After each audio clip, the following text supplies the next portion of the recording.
Hi, my name is Elizabeth McNulty, and for my fifth book critique, I chose to focus on the Caldecott Award-winning biography, Moses, When Harriet Tubman Led Her People to Freedom. This book is quite emotional as it follows the story of Harriet Tubman's dealings with slavery and how she escaped and played an incredibly huge and influential role in the Underground Railroad. She was able to escape slavery herself and then successfully managed to save about 300 other people, including her family members and friends, from slavery by using the Underground Railroad. It's a really moving book, especially because it dives deeper into the spiritual life of Harriet Tubman and her relationship with God throughout the book. It promoted the idea that throughout all of her struggles and hardships, she was never alone, as God was always with her. For this particular book, I will be using it for a potential 4th grade classroom. I chose to do a history as well as a language arts lesson on Harriet Tubman. For the history lesson, I will teach the students a little bit about the time Harriet Tubman was alive and what events were occurring. I will then talk to them about the prominence of slavery, especially in the South, and how Harriet Tubman was a real person who was able to make very good use of the Underground Railroad to save over 300 people from slavery. I would then have them create a timeline of their own that would outline the events of Harriet Tubman's life.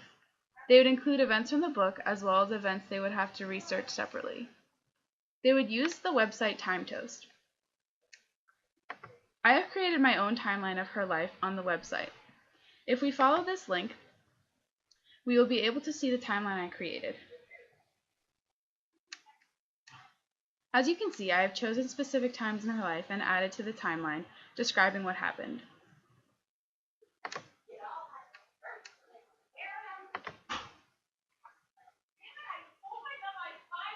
For the language arts lesson, I would have the students come up with questions that they may have asked Harriet Tubman if they had the opportunity.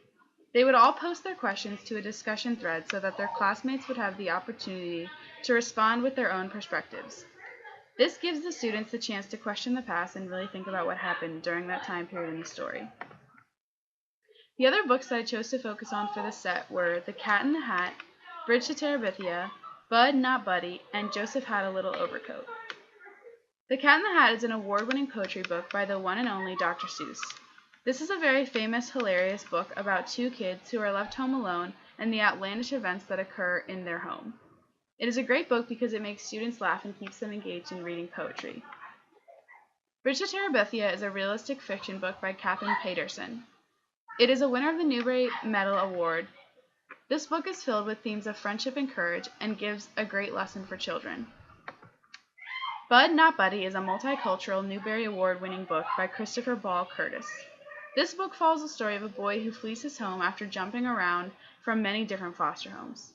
He is in search of his father and a place to call home. The book details all of the kind and helpful people that he meets along the way. It would be a great way to introduce to students the idea of perseverance and hope.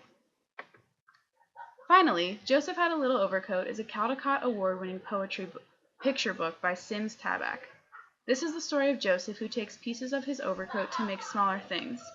It would be a great way to introduce the students to the concept of recycling and being able to use creativity to make something out of nothing. Thank you for listening to these book critiques. That is all.